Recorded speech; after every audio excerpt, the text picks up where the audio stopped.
Olá, tudo bem? Eu me chamo Rodrigo Bastos Monteiro e aqui nesse canal sempre trago vídeos relacionados ao mercado financeiro, empresas e gestão. Nesse vídeo eu vou apresentar, a partir de uma dúvida do aluno Paulo Reis, deixa eu mostrar aqui o aluno Paulo Reis, né? Ele mandou uma pergunta aqui para mim, lá no meu curso de Finanças Pessoais, Tesouro Direto e Matemática Financeira, o link está aqui na descrição, te convido a participar desse curso, é bem interessante. Ele falou, olá professor, estou iniciando uma reserva de emergência, qual seria a aplicação ou investimento tendo em vista o atual momento da taxa Selic? Desde já agradeço a atenção. Eu respondi para ele e eu vou explicar nesse vídeo a resposta, então o Paulo me ajudou fazendo essa pergunta a trazer aqui um assunto que é sobre a economia brasileira. A gente está passando por um momento bastante peculiar, bastante difícil e que deve ter consequências à frente. Eu vou fazer uma explanação para você. Então a resposta é, para fazer reserva de emergência você pensa em liquidez e você pensa em pouquíssima variação. Um dos títulos que tem mais liquidez, que você pode sacar qualquer valor na hora, a gente está falando do Tesouro Selic e que tem pouquíssima volatilidade. A gente também está falando do Selic, que é a LFT, um título pós-fixado do Brasil. Ele está passando por um momento em que ele está pagando ágio, né? A Selic paga a Selic mais um ágio, mas ainda assim é o título recomendável para você fazer a sua reserva de emergência. Aliás, mais do que nunca é o título recomendável para você fazer reserva de emergência. Quem vai começar a guardar dinheiro, pode começar a guardar dinheiro nesse título sem medo, sem problema nenhum, porque ele é o mais indicado ainda. Mas, para falar sobre o atual momento, por que a Selic hoje já não explana muito bem, por que ela já não mostra muito bem o cenário brasileiro, né? Por que a Selic não está descolada, digamos assim, da nossa economia? Eu posso começar te mostrando esse gráfico aqui, ó. Então vamos colocar na tela. Esse aqui é o gráfico do Tesouro Selic até o dia 30/9, até o último dia do mês aí. Então você pode ver que lá no começo do mês, ele estava no dia 10/9, a Selic, o Tesouro Selic estava custando 10.677,47. Em 30/9 ele estava custando 10.626,72, né? E por que isso aconteceu? No dia 30/9 você tinha um ágio de 0,18%, né? Ou seja, o Tesouro Selic estava pagando a Selic mais 0,18% para o investidor poder comprar esse título. E eu comprei, com certeza, e vou continuar comprando, porque pode ser que ele continue subindo, né? Então, a minha questão aqui nesse vídeo é explicar por que isso está acontecendo e dizer por que eu recomendei para o Paulo e recomendo para você que continue investindo em Tesouro Selic se você tem interesse em fazer reserva de emergência, tá? Bom, a primeira coisa que a gente precisa mostrar aqui para você é que nós temos uma inflação crescente, né? A gente percebe um crescimento inflacionário. Se você olhar para o IPCA, que é o índice oficial de inflação, você não vai ver uma inflação muito mais alta. Mas se você olha para o IGPM, por exemplo, e o IGPM é interessante para nós porque ele concentra o índice de preço ao produtor amplo, o IPA, o índice de preço por atacado, digamos assim, o índice de preço ao consumidor e o índice nacional do custo da construção. A Fundação Getúlio Vargas, que calcula esses três índices, faz uma média ponderada com pesos ali de 60% para o IPC, 30% para o IPA e 10% para o INCC, e ela faz essa média ponderada e essa média ponderada é o IGPM. Então o IGPM, ele traz um pouco do custo da construção, ele traz o impacto do dólar e a gente já está vendo o impacto disso, ele capta primeiro do que o IPCA, e a gente até daqui a pouquinho vai mostrar por quê. Mas olha só, o que ele está mostrando? Desde maio, né, você tem um aumento da inflação medida pelo IGPM, passando a 1,56 de inflação no mês em junho, 2,23 em julho, 2,74 em agosto e em setembro 4,34. Isso faz com que a inflação acumulada nos últimos 12 meses, medida pelo IGPM, seja de 17,94. Então, por exemplo, quem tem aluguel, quem recebe aluguel ou quem recebe CRI, né? Uma hora a gente vai fazer um vídeo aqui sobre CRIs.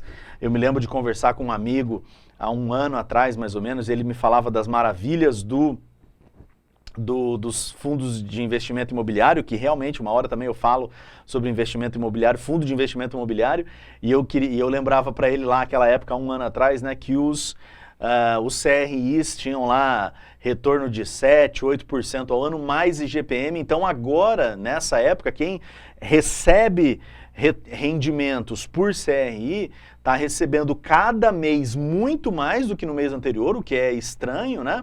Mas por conta da inflação que está crescendo, você veja, 17,94 é realmente uma inflação acumulada muito mais alta do que a nossa meta aí, que é ao redor de 4%, né? Muito bem, então por que está acontecendo isso? Aí a gente vai ter que demonstrar para você nesse outro gráfico aqui, onde eu trouxe, além das duas linhas de baixo, né, que são o Índice Nacional do Custo da Construção e o IPC, o Índice de Preço ao Consumidor, você tem aqui o Índice de Preço ao Produtor Amplo, o Índice de Preço por Atacado, digamos assim, calculado pela Fundação Getúlio Vargas. Aqui é acumulado dos últimos 12 meses, né? Você pega os últimos 12 meses e vai mês a mês mostrando como é que está a inflação acumulada, no caso desses três índices. Aqui você vê que o IPA, o Índice de Preço ao Produtor Amplo, ele é que está com mais inflação acumulada, vindo aqui desde maio, acumulando, chegando a 25,26 no acumulado. Ele está pesando com toda essa variação lá no IGPM, e eu posso mostrar aqui para você a variação acumulada do dólar também. O dólar, eu fiz o mesmo processo de variação acumulada para a taxa do dólar, para a taxa de câmbio, né, para quanto que a gente gasta em reais para comprar um dólar, e a gente também vê um aumento de 35%. Então, o que acontece? Na decomposição, né, se você olhar o Índice de Preço ao Produtor Amplo, você vai ver que máquinas, equipamentos, insumos de produção, insumos agropecuários, inclusive a indústria de maneira geral para o agronegócio, ela tem recebido esses aumentos da importação, né, commodities que sejam estabelecidas, né, em dólar, portanto, preços internacionais. Então, ficou muito mais caro esses custos para a produção, e não está se conseguindo transmitir isso para o mercado de maneira geral, para o consumidor. Então, essa diferença, essa distância aqui entre o preço para o produtor, ou seja, o preço no atacado, e o preço para o consumidor, essa distância está muito maior do que ela jamais foi. Por quê? O produtor recebe esse aumento por conta das matérias-primas e dos equipamentos, das máquinas importadas, mas não consegue transmitir para o consumidor por enquanto, né? Em algum momento isso vai precisar acontecer. Bom, o dólar está subindo por quê? Essa daqui é um relatório também da Dívida Pública Mobiliária Federal Interna, isso aqui é produzido pela Secretaria do Tesouro Nacional. A dívida pública brasileira em agosto era de 4,4 trilhões, a dívida bruta do governo geral tá na ordem, para fechar o ano aí, na ordem de 95%, então é um valor absurdo, nunca esteve tão alto. A gente pode fazer outros vídeos aqui falando de dívida pública a seguir, mas o que eu queria chamar a atenção é principalmente para esses dois pontos aqui, né? Essa partezinha laranja mostra o quanto da dívida pública está com investidores não residentes. E aí perceba que lá em 2014 tinha 18,6% da dívida pública que estava com investidores não residentes, e atualmente em agosto de 2020, 9,4% dessa dívida está com investidores não residentes. Você veja que tem uma saída de 82,5 bilhões de reais nos últimos 12 meses, 33 bilhões de reais no ano, e no mês teve uma entrada aqui de 20,1 bilhões. Né? Então você tem um saldo negativo em relação a dívida que está em poder de não residentes, de estrangeiros em relação ao Brasil, de não residentes, né? Porque podem ser brasileiros baseados em outros lugares do planeta, né? Mas o que acontece é que essa retirada desse dinheiro na economia acaba precisando acontecer por conta, levando dólares também, né? Porque quando o investidor estrangeiro tira o dinheiro da economia, ele transforma os reais que ele tem em dólares e esses dólares são exportados do Brasil, então a taxa de câmbio aumentou muito. A taxa de câmbio aumentou muito e faz com que os custos do produtor aumentem muito. Os custos do produtor aumentam muito, você tem uma inflação medida pelo IGPM mais alta. Então a gente imagina que nos próximos meses essa inflação, se não for controlada pelo governo, vai acabar chegando no consumidor. E aí, se a inflação chegar no consumidor, você vai ter uma diminuição do poder de compra. No momento de recessão, você pode ter uma deterioração ainda maior da economia. Provavelmente, a taxa de juros vai subir para impedir que o consumo se acelere, né? Então, uma das coisas que acaba gerando essa fuga de recursos estrangeiro é uma baixa taxa Selic, né? Uma taxa Selic que está ficando artificialmente reduzida, tanto é que no começo do vídeo eu já mostrei, né? O investidor não tolera mais, os bancos não toleram mais receber só a Selic, eles já querem um prêmio de 0,18% no final de setembro. Isso pode aumentar, pode diminuir, dependendo do quê? Dependendo de como é que o Brasil vai conseguir rolar as dívidas. Esse é um outro gráfico que eu também quero te mostrar. Aqui nessas duas linhas de baixo, você tem o prazo médio da dívida pública mobiliária federal interna, né? E você vê que esses prazos médios eles têm caído, né? Eles chegaram lá em 2015 a 4,57 anos, né? Seria lá a duration da dívida pública, 4,57 anos, e atualmente está em 3,90. Então o que está acontecendo? O Brasil está trocando dívida que vence por dívida a vencer muito perto, né? Então não está mais conseguindo rolar para grandes períodos, né? Você vê aqui, olha, nesse outro gráfico de cima, que a dívida de 2 a 5 anos, né? A dívida de 2 a 5 anos aqui, ela diminuiu porque a dívida de 1 a 2 anos ela aumentou, né? E aquela dívida que é a mais longa, né, de acima de 5 anos, essa é a que mais reduziu. Por exemplo, em 2014 você tinha a 35,7% da dívida pública para vencimento acima de 5 anos. O tempo passou, o Brasil não conseguiu renovar essa dívida para mais longe ainda. Hoje você tem 22,3%. Então, quando você tem mais dívida vencendo no curto prazo, maior volume, como é o caso que eu mostrei aqui, né? Mais de 4,5 trilhões só na dívida pública mobiliária federal interna, né? Se pegar a dívida bruta do governo geral, aí incluindo estados, municípios e outras dívidas, você vai ter 93% do PIB comparativamente tomado por dívida, né? Isso que a gente consegue ver aqui nesse outro gráfico. Eu já vou mostrar esse outro gráfico, mas o que acontece é que quando as dívidas ficaram curtas, o Brasil, né, a dívida vai ficando com um perfil mais curto, o investidor estrangeiro vai saindo, então quem vai ficando vai falando, ixi, está começando a ficar problemático aqui, começa a exigir um pouco mais de lucro, né, um pouco mais de juros, em função do risco, pretensamente risco, e aí as medições de risco, como por exemplo o MBI Brasil, né, o EMBI Brasil, ele está aqui na ordem de 3,5% acima do que pagam outras economias desenvolvidas, e o CDS, né, que é o swap de dívidas emitidas fora do Brasil, né, dívidas emitidas pelo Brasil em mercados externos, né, então quanto que está precisando ser pago pelo Brasil para emitir dívida fora, então você também tem aí um spread aí na ordem de 2,5%, 2,7%, fazendo com que a nossa taxa o yield que deve ser pago, né, para 10 anos em CDS, comparado da nossa vizinhança, só perde para a Venezuela e para a Argentina. A gente tem que pagar mais ou menos 7,39% ao ano para conseguir captar recursos estrangeiros, e isso só vai subindo, né? Você vê que a comparação, por exemplo, com México, Colômbia, Peru, Chile, então, é uma comparação muito agressiva no quanto o Brasil tem que pagar mais, porque há uma certa desconfiança como a dívida vai sendo gerida, né? Isso aqui é uma própria demonstração do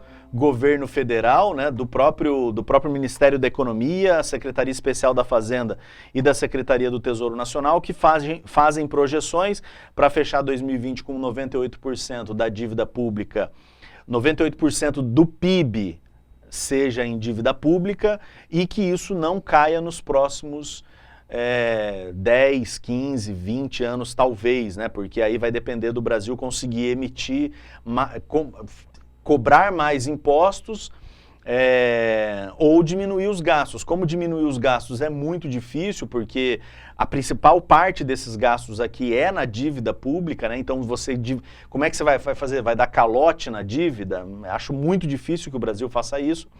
Dê calote da dívida. O Brasil não é um país que dá calote em dívida, normalmente a gente paga. O custo vai ser social, provavelmente, né? Porque você vai ter um aumento de impostos.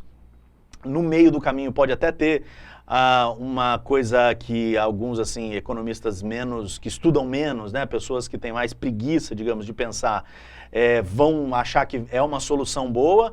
Os mesmos economistas que estão levando, né? Que estão assinando embaixo para a gente chegar nessa situação. De privatizações, às vezes, né? Você pega lá uma Petrobras, uma Eletrobras, empresas que dão lucro para a União, o próprio Banco do Brasil, Caixa Econômica Federal, dão lucro para a União e vende, né? E essa é uma receita ruim que pode vir com o passar dos anos, que é de você pegar coisas que geram dinheiro e se desfazer de coisas que geram dinheiro. Você não vai conseguir saldar a dívida pública brasileira, porque a gente não tem nada que seja...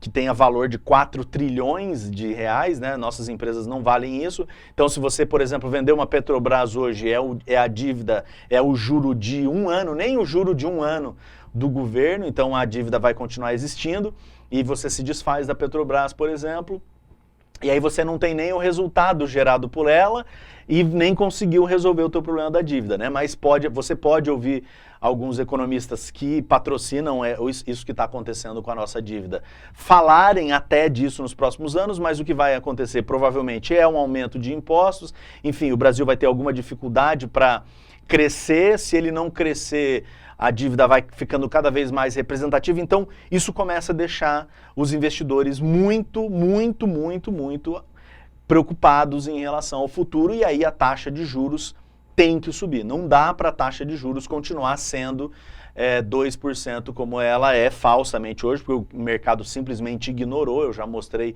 inclusive no Tesouro Selic, como isso aconteceu. Aquilo que eu mostrei no início do vídeo não acontece desde 2003, 2002, dessa época aí,